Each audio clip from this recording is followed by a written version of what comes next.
홍무패 11회차 현미경 부석 2부 첫 번째 경기는 8번 경기로 들어온 헨트와 카라바흐의 경기인데 과감하게 단통 무승부로 가보도록 하겠습니다. 아직 현미경 부석 1부를 보지 않으신 분들은 화면 위로 올라가는 링크를 클릭을 하시면 1부 먼저 시청을 하실 수 있습니다. 통계적인 부분은 화면을 멈추셔서 확인을 해 주시기 바랍니다. 살롱 코멘트 분석으로 빠르게 넘어가도록 하겠습니다.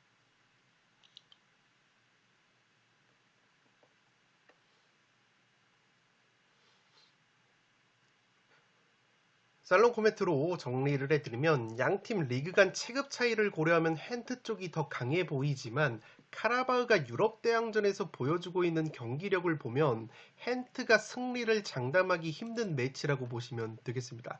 우선 헨트가 속한 벨기에 리그가 웨파 랭킹이 8위이고 카라바흐의 아제르바이잔 리그는 29위이기 때문에 액면가로는 헨트가 좀 더 강해 보이지만 이 카라바흐 같은 경우에는 유럽 대항전 무대, 특히 유로파 리그에서 프라이부르크, 낭트 같이 강팀들을 상대로도 굉장히 좋은 경기력을 보여줬었다고 보시면 되겠습니다. 이미 1차전 양팀이 점유율은 대등했지만 경기 내용적으로 홈팀 카라바흐가 무려 10개가 더 많은 슈팅을 기록을 했었고 카라바흐가 페널티킥까지 실축을 한 상황에서 1대 0으로 승리를 거뒀기 때문에 카라바흐가 전혀 밀리지 않는 매치라고 보시면 되겠습니다.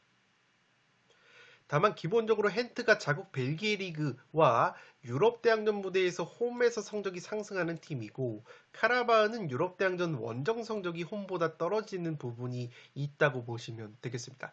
헨트 같은 경우에는 공격 원투펀치라고 볼 수 있는 홍현석 선수와 쿠이퍼스 선수가 직전 주말 리그 경기에서 나란히 공격 포인트를 기록한 것은 상당히 고무적이라고 할 수 있겠습니다. 다만 카라바흐 역시 공격진의 쿠르반리, 셰이다에프, 안드라데 같은 자원들이 굉장히 건재하기 때문에 카라바흐가 원정에서 충분히 무승부를 거두면서 올라가는 그림도 그려지지 않나 싶습니다. 최근 모든 대회 15경기에서 10승 5무 무패 상승세를 타고 있는 카라바흐이고 헨트 같은 경우에는 현재 3백 수비의 오른쪽을 담당하는 오쿠무라는 장신 수비수가 주말 리그 경기에서 근육 부상 여파로 결장이 됐기 때문에 만약에 이번 경기에서도 오쿠무 선수가 결장이 된다면 헨트의 3백 수비가 흔들릴 가능성도 있기 때문에 카라바흐가 유럽 대항전에서 보여주는 퍼포먼스를 고려한다면 이 경기는 헨트가 어려운 경기를 할 것으로 생각이 됩니다.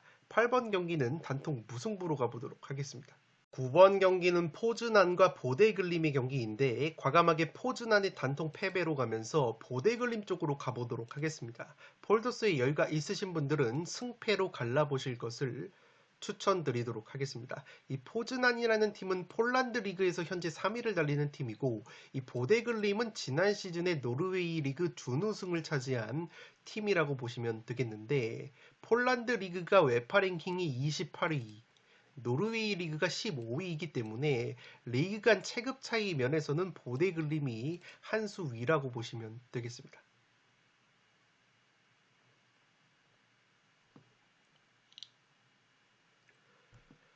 살롱 코멘트로 정리를 해드리면 이 경기는 오히려 포즈난이 홈에서 정배당을 받은 게 수상하고 직전 1차전 맞대결에서 포즈난이 무승부를 거둔 것도 오히려 함정이 될 가능성이 있다고 보여집니다. 이 포즈난이 직전 보데글림 원정에서 0대0 무승부를 거뒀지만 경기 내용적으로 점유율부터 슈팅 숫자까지 보데글림에게 굉장히 밀린 경기를 했다고 보시면 되겠습니다.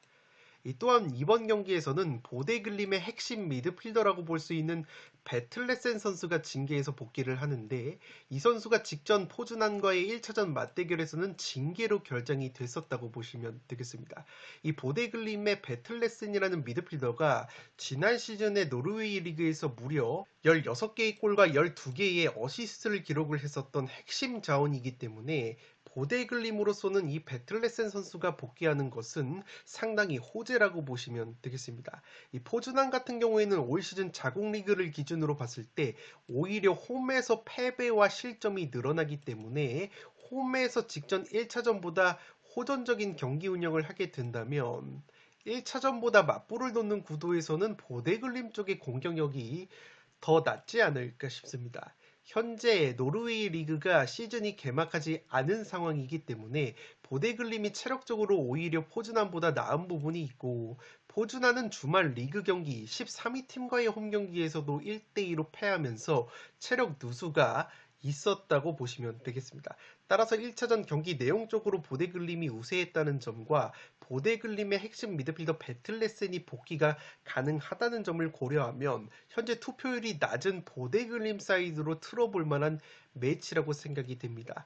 이번에는 무라브스키가 경고 누적으로 결장하는 포즈난 쪽의 중원 공백도 좀 더 커 보이기 때문에 저는 과감하게 포즈난의 단통 패배로 가보도록 하겠습니다. 다만 포즈난이 올 시즌 유럽 대항전 홈 경기에서는 6승 1무 무패를 달리고 있고, 비아레알을 홈에서 3대 0으로 완파를 한 바이기 때문에 포즈난 특유의 유럽 대항전에서의 강점, 홈 경기 강점을 고려한다면 투폴로는 승패를 추천드리도록 하겠습니다.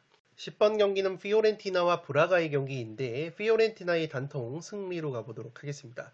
이미 지난주 브라가 원정에서 4대0 대승을 거둔 피오렌티나이기 때문에 이 경기에서 4골차 이상으로 패배만 하지 않는다면 피오렌티나가 올라갈 가능성이 상당히 높다고 보시면 되겠습니다.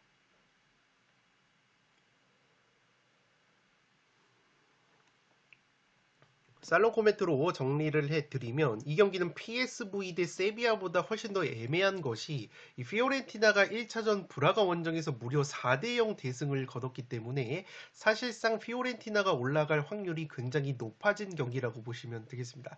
따라서 양 팀이 이번 경기에서 어느 정도 의지를 갖고 선발 라인업을 꾸리게 될지 상당히 감이 잡히지 않는 부분이 있다고 보시면 되겠습니다. 이 피오렌티나가 이미 4대0 대승을 거둔 상황에서 전혀 무리할 이유가 없는 것이 최근에 피오렌티나가 자국 세리에 A 경기에서 6경기 2무 4패로 승리가 없기 때문에 오히려 자국 리그 경기가 상당히 중요한 상황이라고 보시면 되겠습니다. 직전 엠폴리전에서도 주말에 홈에서 가까스로 1대1 무승부에 그쳤던 피오렌티나이기 때문에 이 다가오는 브라가전보다는 오히려 주말에 엘라스와의 리그 경기에 더 집중을 할 가능성도 있지 않나 싶습니다. 최근에 엘라스가 감독 교체 이후에 경기력적으로 상승세를 타고 있는 팀이기 때문에 피오렌티나 입장으로서는 상당히 원정 경기가 부담스러운 입장이라고 보시면 되겠습니다.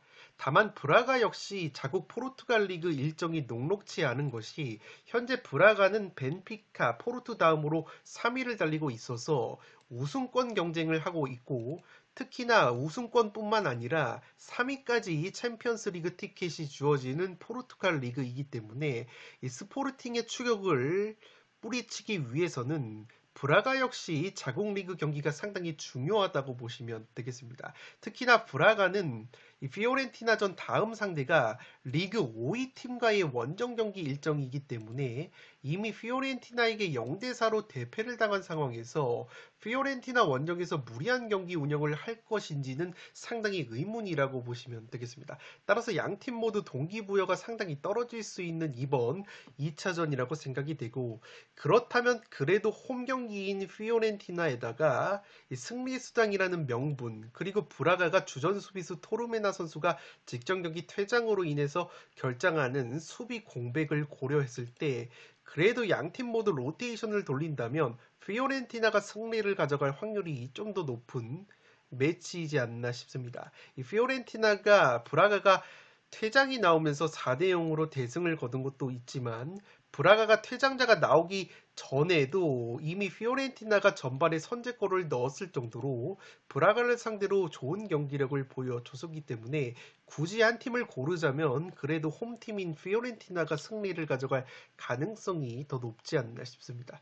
10번 경기는 피오렌티나의 단통 승리로 가보도록 하겠습니다. 11번 경기는 맨유와 바르셀로나의 빅매치인데 승무 투폴로 가면서 홈팀 맨유 사이드로 가보도록 하겠습니다. 지난주 바르셀로나 원정에서 2대2 무승부를 거뒀던 맨유라고 보시면 되겠습니다.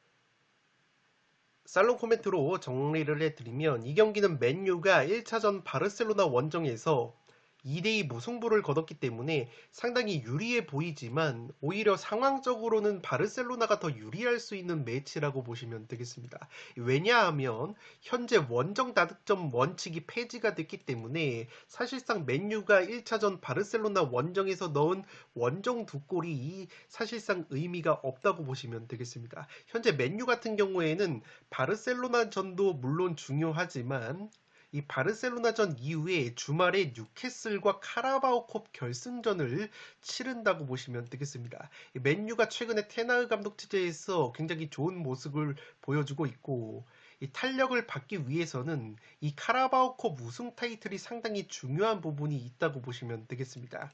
이 뉴캐슬 같은 경우에 현재 골키퍼 쪽 공백이 크기 때문에 맨유로서는 주말에 카라바오컵 우승을 차지할 수 있는 절호의 기회라고 보시면 되기 때문에 이번 바르셀로나전에서 맨유 입장으로서는 연장전에 들어가는 것이 상당히 꺼림직한 상황이라고 보시면 되겠습니다.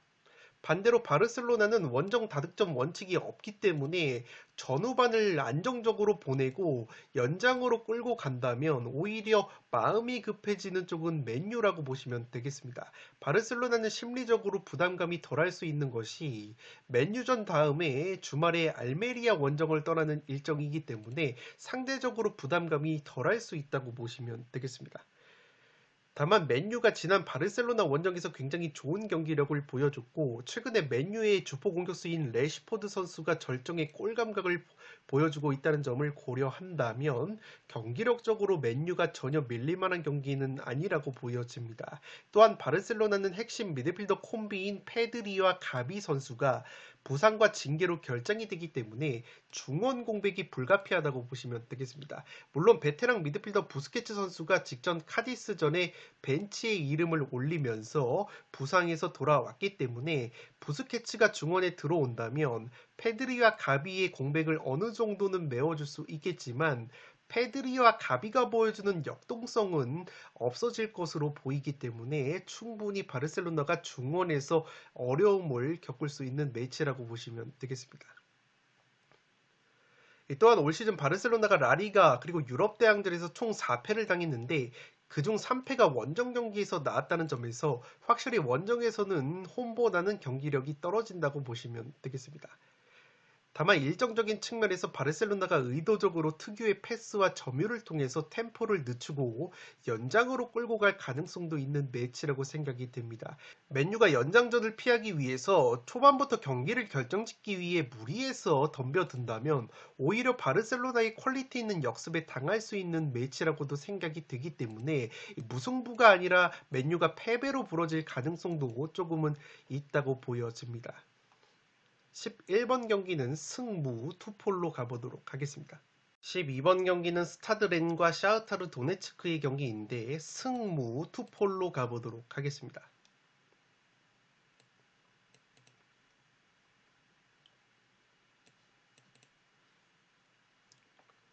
살롱 코멘트로 정리를 해드리면 우선 지난 1차전 샤흐타르 원정에서 경기 내용 자체는 이 통계상으로 우세했던 스타드 렌이라고 보시면 되겠습니다. 이 스타드 렌이 올 시즌 자국 리그왕에서 홈 성적이 랑스와 함께 가장 좋은 팀이기 때문에 이 홈에서만큼은 깡패 기질이 있다고 보시면 되겠습니다. 그만큼 홈에서 경기력과 성적이 급상승하는 스타드 렌이기 때문에 이번 홈 경기는 확실히 홈발을 받을 만한 매치라고 보시면 되겠습니다. 다만 스타드 렌 입장으로서는 이번 경기에서 주전 오른쪽 측면 자원인 브리고드 선수와 측면 수비수 트라오레 선수가 징계와 부상으로 빠지기 때문에 오른쪽 측면 공격이 상당히 약화가 될 가능성이 높아 보입니다. 이 스타드 렌이 최근에 마틴 테리어라는 공격 자원이 부상으로 빠진 다음에 확실히 화력이 주춤하는 상황에서 이 두 선수까지 빠지게 된다면 확실히 측면에서의 공격력이 약화가 될 가능성이 높아 보입니다. 그래도 스타드 렌이 고무적인 것은 주말 리그 경기에서 칼리보엔도라는 공격수가 2골로 활약을 하면서 골 감각을 끌어올렸다고 보시면 되겠습니다. 반대로 샤흐타르는 주말에 리그 경기가 없었기 때문에 체력적으로는 오히려 렌에게 전혀 밀릴 것이 없는 상황이고, 결장자적인 측면에서도 렌보다 전력 누수가 없는 상황이라고 보시면 되겠습니다.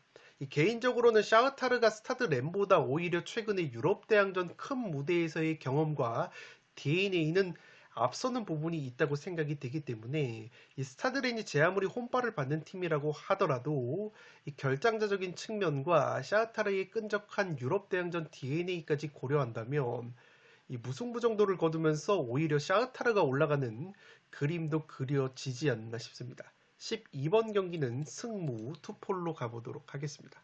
13번 경기는 우니온 베를린과 아약스의 경기인데 승패로 갈라보도록 하겠습니다. 지난 1차전 맞대결에서는 아약스 원정에서 우니온이 0대0 무승부를 거둔 바 있습니다.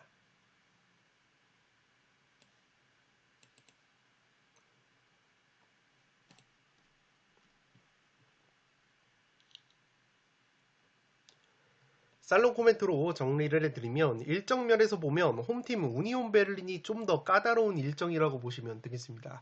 아약스전 이후에 현재 분데스리가 선두 경쟁을 펼치고 있는 바이에른 뮌헨 원정을 떠나야 하는 우니온 베를린이기 때문에 굉장히 빡센 일정이라고 보시면 되겠습니다. 현재 분데스리가가 뮌헨, 우니온, 도르트문트 승점 43점으로 동률을 이루고 있기 때문에 치열한 선두 경쟁 3파전이 벌어지고 있기 때문에 바이에른 뮌헨 원정은 우니온 입장에서는 반드시 승점을 따야 하는 6점짜리 경기라고 보시면 되겠습니다. 따라서 우니온 같은 경우에는 연장 승부로 가는 것이 상당히 부담스러울 수 있는 일정이라고 보시면 되겠습니다.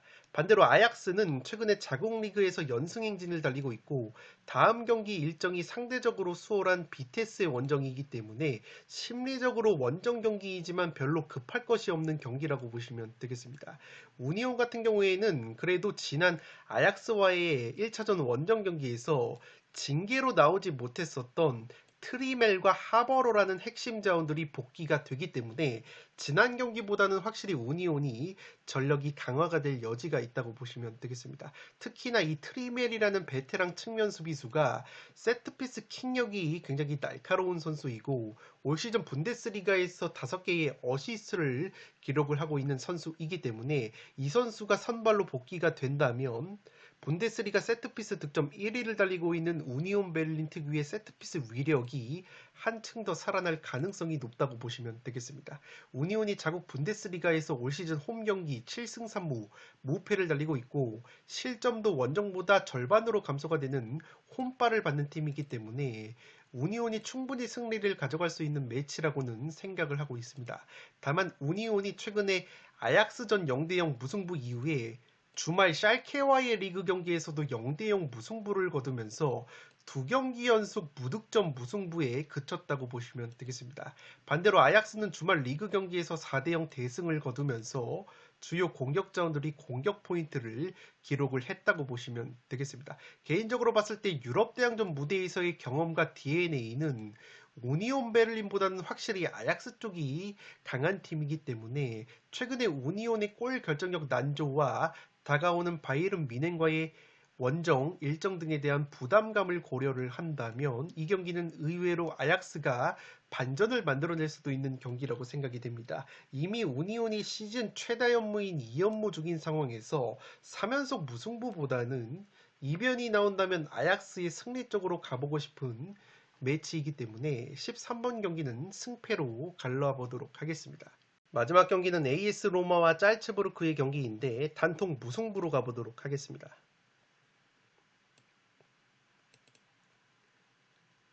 지난주 1차전 맞대결에서 짤츠부르크 원정 0대1로 패배를 당한 로마이기 때문에 반드시 승리가 필요한 상황이라고 보시면 되겠습니다.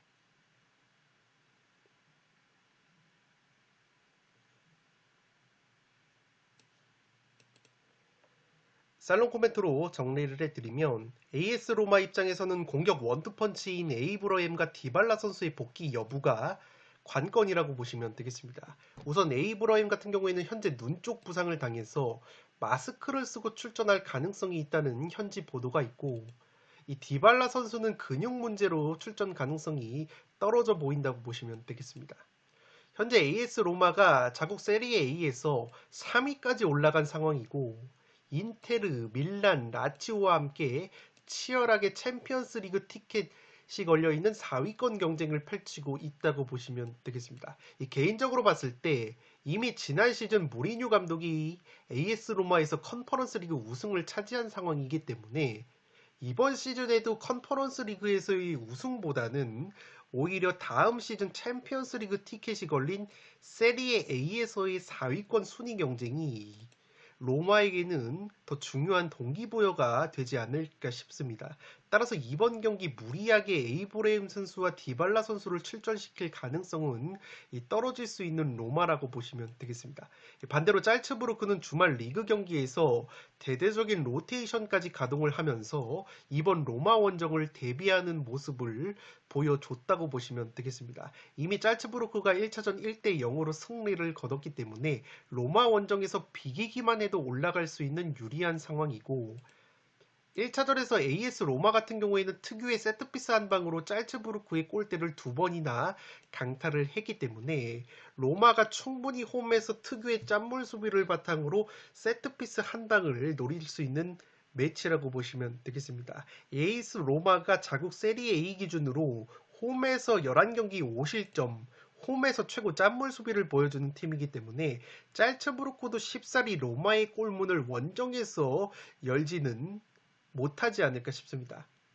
또한 짤츠부르크가 핵심 장신 중앙 수비수인 파블로비치 선수가 경고 누적으로 결장이 되기 때문에 짤츠부르크도 수비적인 리스크가 있는 상황에서 비기기만 해도 되는 경기에서 무리한 경기 운영은 하지 않을 것으로 생각이 됩니다. 따라서 로마의 공격 전력 누수 및 양팀의 수비 조직력을 고려했을 때 팽팽한 저득점 0대0이나 1대1 무승부 가능성이 높지 않을까 싶습니다. 14번 경기는 과감하게 단통 무승부로 가보도록 하겠습니다. 네, 이것으로 승무패 11회차 현미경 분석 1부와 2부를 모두 마치도록 하겠습니다. 주중에 들어오는 부담스러운 일정이었지만 최대한 살롱 가족 여러분들의 적중을 위해서 유의미한 자료와 분석을 준비를 했기 때문에 영상이 도움이 되신 분들은 좋아요와 구독 버튼을 눌러주시면 풋볼살롱 채널에 크나큰 힘이 됩니다. 구독 버튼 옆에 종 모양의 알림 설정을 해주시면 그 누구보다 빠르게 양질의 축구 승무패 프로토 관련 분석 컨텐츠를 만나보실 수 있습니다. 지금까지 풋볼 살롱이었습니다. 감사합니다.